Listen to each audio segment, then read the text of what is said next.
Everyone, welcome back to prime SSC. आज की video में हम लोग कवर करने वाले इंडिया एक्सटर्नल रिलेशंस के बारे में। इंडिया के जो आस पड़ोस के देश हैं इंडिया के, उनके बारे में आज हम कवर करने वाले हैं।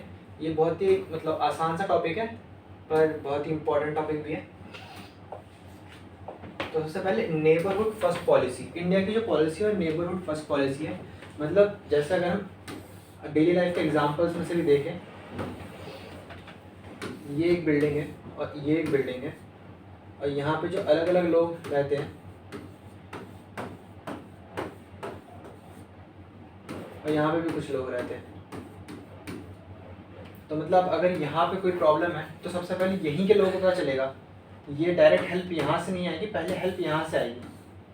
तो इसलिए इंडिया की जो है नेबरहुड फर्स्ट पॉलिसी है, अपने नेबर्स के साथ अच्छी बना के रखना, उनके साथ रिलेशंस अच्छे बनाना, उनके साथ ट्रेडिंग अच्छे से करना, और जितना हो सके अपने नेबर्स को सपोर्ट करना। क्योंकि ये तो हम जानते ही हैं कि जो एरिया वाइज है वो इंडिया अपने नेबरहुड जो उसके बॉर्डर से टच करने वाली जो भी कंट्रीज़ हैं उनसे बहुत बड़ा है। तो इस तरह से इंडिया खुद को उनके एक बड़े भाई की तरह खुद को देखता है।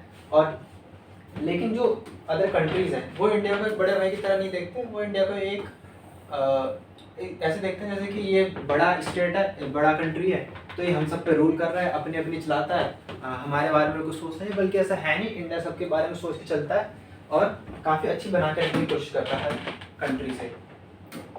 तो सबसे पहले तो इंडिया की नेबरिंग कंट्रीज है कौन कौन सी। इंडिया की नेबरिंग कंट्री है पाकिस्तान, जिसके साथ तो हमारा स्टार्टिंग से हिस्टोरिकल कॉम्प्लेक्सिटी रही है और सिक्योरिटी कंसर्न रहा है।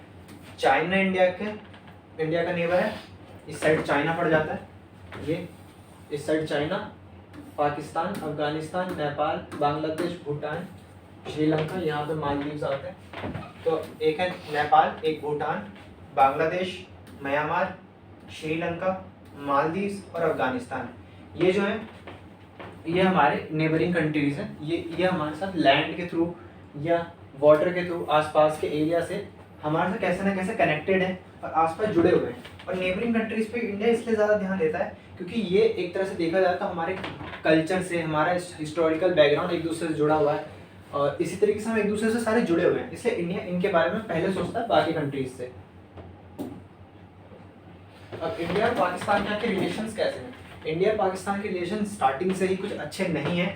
जो हमारी 1947 की पार्टीशन वॉर हुई थी, जिसमें इंडिया को और पाकिस्तान को साथ में इंडिपेंडेंस मिली थी, इसमें इंडिया का पार्टीशन हो गया था, जिसमें से एक जगह जो थी पाकिस्तान के नाम से जानी गई और दूसरी इंडिया के नाम से जानी गई, जिसमें काफ़ी ज़्यादा मारपीट हुई थी, काफ़ी सारे लोगों के घर उजड़ गए थे, बहुत कुछ बुरा भी हुआ था। और पार्टीशन से जब किसी चीज़ का पार्टीशन हो तो ऑफकोर्स अच्छा ज़्यादा नहीं होता, बुरा ही होता है कि काफ़ी सारे लोगों की जो फैमिलीज थी वो उनसे बिछड़ गई थी। 1947 का जो पार्टीशन था जिसमें इंडिया को इंडिपेंडेंस मिली थी, उसके बाद से पाकिस्तान इंडिया के साथ उतना अच्छे रिलेशंस नहीं बनाता। जैसे कश्मीर डिस्प्यूट हमारा हमेशा चलते रहता है कश्मीर के साथ, कि कश्मीर हमारा है, नहीं कश्मीर हमारा है, ये पाकिस्तान का हमेशा चलता ही है। और क्रॉस बॉर्डर टेररिज्म भी पाकिस्तान से बहुत हमें देखने को मिलता है। यहाँ पे टेररिज्म पकड़ा जाता है, बाद में जानता है कि पाकिस्तान से आया था। तो इस तरीके की चीज़ें भी देखने को मिलती है, जिससे पाकिस्तान के साथ तो इंडिया के रिलेशन कुछ इतने अच्छे हैं नहीं। उसके बाद आता है हमारा चाइना। अब चाइना के साथ आगे हमारा कैसा रिलेशन। चाइना के साथ एक बैलेंसिंग रिलेशन है हमारा। बैलेंसिंग रिलेशन है चाइना के साथ कैसे।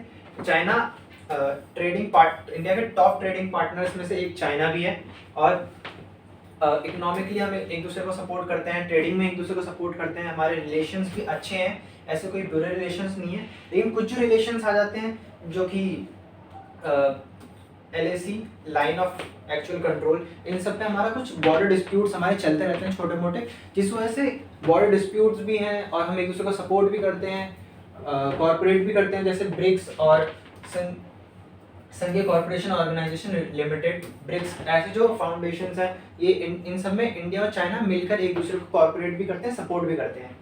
तो एक तरह से देखा जाता है एक बहुत ही बैलेंस सा हमारा रिलेशन है चाइना के साथ, क्योंकि एक तरफ हम एक दूसरे को सपोर्ट कर रहे हैं, इकोनॉमिकली, फाइनेंशियली, कल्चरली हम एक दूसरे को सपोर्ट कर रहे हैं, और लेकिन वहीं हमारे कुछ बॉर्डर डिस्प्यूट्स भी हैं।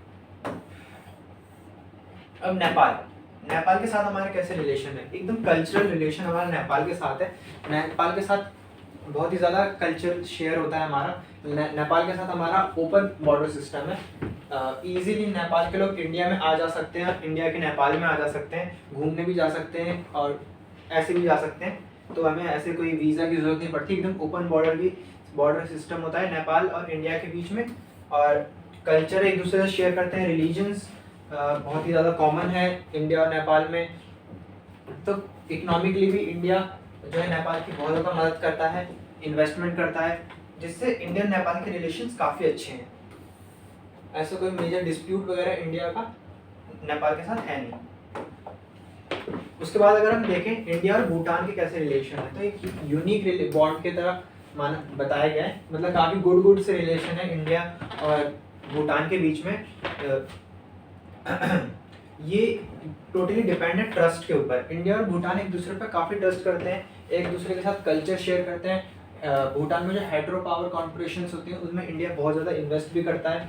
तो इकोनॉमिकली इंडिया भूटान को सपोर्ट करता है और भूटान भी इंडिया को सपोर्ट करता है, लेकिन काफ़ी छोटा एरिया के वाइज काफ़ी छोटा है भूटान, तो उतना इंडिया को तो कुछ लगता नहीं। लेकिन इंडिया काफ़ी ज़्यादा भूटान को सपोर्ट करता है, रेवेन्यू एनर्जी के लिए इंडिया सपोर्ट करता है। कल्चर एक्सचेंज होते हैं, बुद्धिज़्म क्योंकि कॉमन हो जाता है भूटान में और इंडिया में, तो कल्चर सपोर्ट करते हैं, एक जैसी रिलीजन्स हैं, इस वजह से भी भूटान के साथ काफ़ी अच्छा बॉन्ड है इंडिया का। लेकिन ऐसा कोई डिस्प्यूट नहीं है कोई भूटान के साथ।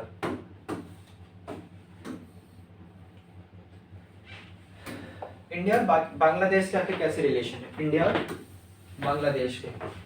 बांग्लादेश के रिलेशन इस्टेब्लिश हुए थे हमारे 1971 के लिबरेशन वॉर के टाइम पे, जब बांग्लादेश को हमने पाकिस्तान से आज़ाद होने में मदद की थी इंडिया ने। जब इंदिरा गांधी का रूल चल रहा था इंडिया में, इंदिरा गांधी प्राइम मिनिस्टर थी उस टाइम पे, तब इंडिया ने बांग्लादेश को हेल्प की थी ताकि वो पाकिस्तान से फ्रीडम ले सके। उसके बाद से बांग्लादेश के साथ इंडिया के रिलेशन अच्छे होने लग गए थे।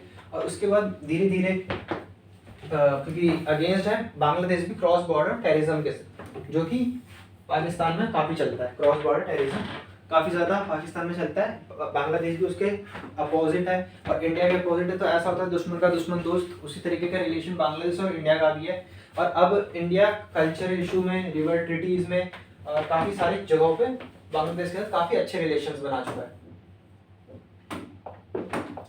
इंडिया और म्यांमार के क्या रिलेशंस हैं? अब इंडिया और म्यांमार के कुछ इस तरीके के रिलेशंस हैं कि ज्योग्राफिकल लिंक है। मतलब जो इंडिया म्यांमार जो है इंडिया के लिए गेट है साउथ ईस्ट एशिया के लिए। साउथ ईस्ट एशिया की तरफ इंडिया म्यांमार जो है एक गेटवे की तरह काम करता है, वो लिंक करता है साउथ ईस्ट एशिया से इंडिया को। इसलिए म्यांमार एक बहुत ही इम्पोर्टेंट हो जाता है इंडिया के लिए, क्योंकि वो लिंक कर रहा है उसको आगे की कंट्रीज़ के साथ। और एक्ट ईस्ट पॉलिसी भी है इंडिया की म्यांमार के साथ।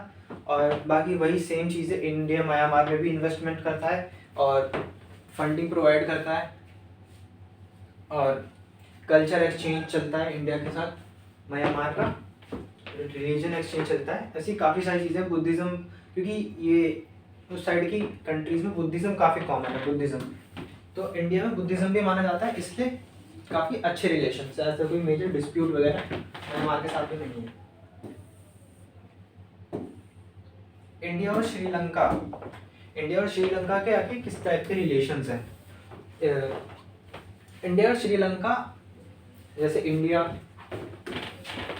इस टाइप से, तो यहाँ पे हमारा श्रीलंका आता है, तो ये वाटर के थ्रू हमारा नेबर आ जाता है श्रीलंका। और यहाँ पे कैसे बुद्धिज़्म, तो देखो यहाँ पे भी एक कॉमन चीज़ है कि इंडिया में नीचे की साइड काफ़ी बुद्धिज़्म को मानने वाले लोग भी रहते हैं, यहाँ पे भी तमिल्स और बुद्धिज़्म वाले लोग हैं। तो एक तो रिलीजन भी कॉर्पोरेशन का वो बन गया है, ऊपर से इंडिया काफ़ी सारी चीज़ें जैसे रोड के लिए और पोर्ट्स के लिए और कनेक्टिविटी के लिए काफ़ी इन्वेस्टमेंट करता है श्रीलंका में। तो इकोनॉमिकली भी काफ़ी अच्छे रिलेशंस हैं इंडिया और श्रीलंका के।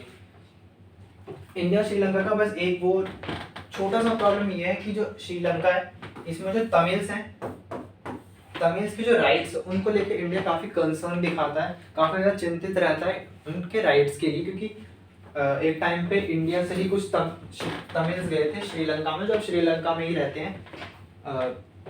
तो बस एक इतना सा ही श्रीलंका के साथ छोटा सा एक यही डिस्प्यूट है, बाकी और कोई मेजर डिस्प्यूट श्रीलंका के साथ तो नहीं है।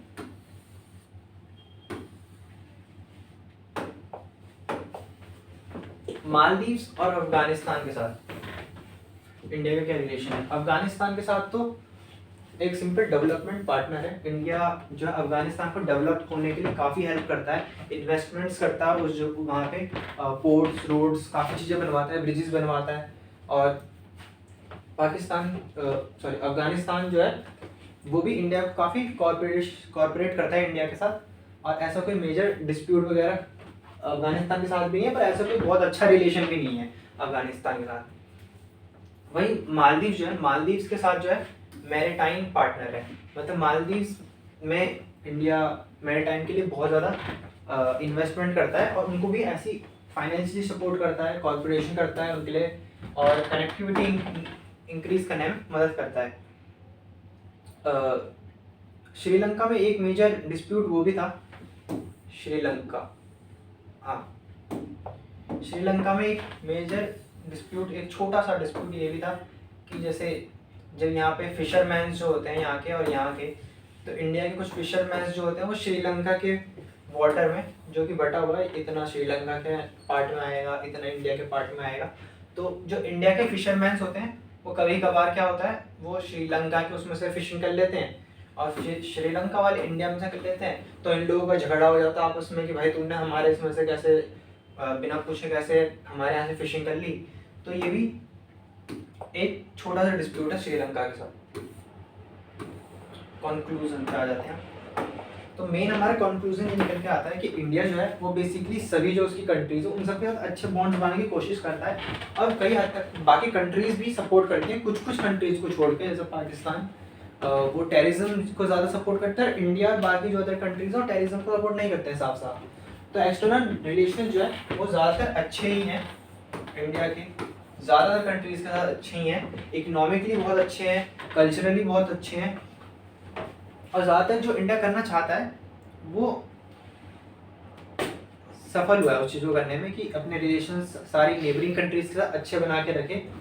और बस एक वही दिक्कत है जो मैंने आपको बताया कि क्योंकि इंडिया एरिया के वाइज बहुत बड़ा है, तो काफ़ी बार जो होता है जो छोटी छोटी कंट्रीज हैं, इंडिया ने जो डिसीजन ले लिया ये इसका अपोजिशन नहीं कर पाते, कभी कभी कर भी देते हैं, कभी कभी नहीं भी कर पाते, क्योंकि इंडिया वैसे ही बहुत बड़ा है, काफ़ी पावरफुल है और इंडिया से पंगा नहीं लेना चाहते एक तरह से देखा जाए तो। और कभी कभी ऐसे समझते हैं कि इंडिया अपनी ही चला रहा है, हमारी सुन ही नहीं रहा, लेकिन ऐसा कुछ है नहीं। तो मेन चीज़ इसमें बस यही है, इसी तरीके के थे इंडिया के साथ अदर कंट्रीज़ के साथ इंडिया के रिलेशंस अपनी नेबरिंग कंट्रीज़ के साथ। तो मिलते हैं आपसे जल्दी नेक्स्ट वीडियो में, तब तक के लिए thank you so much for watching.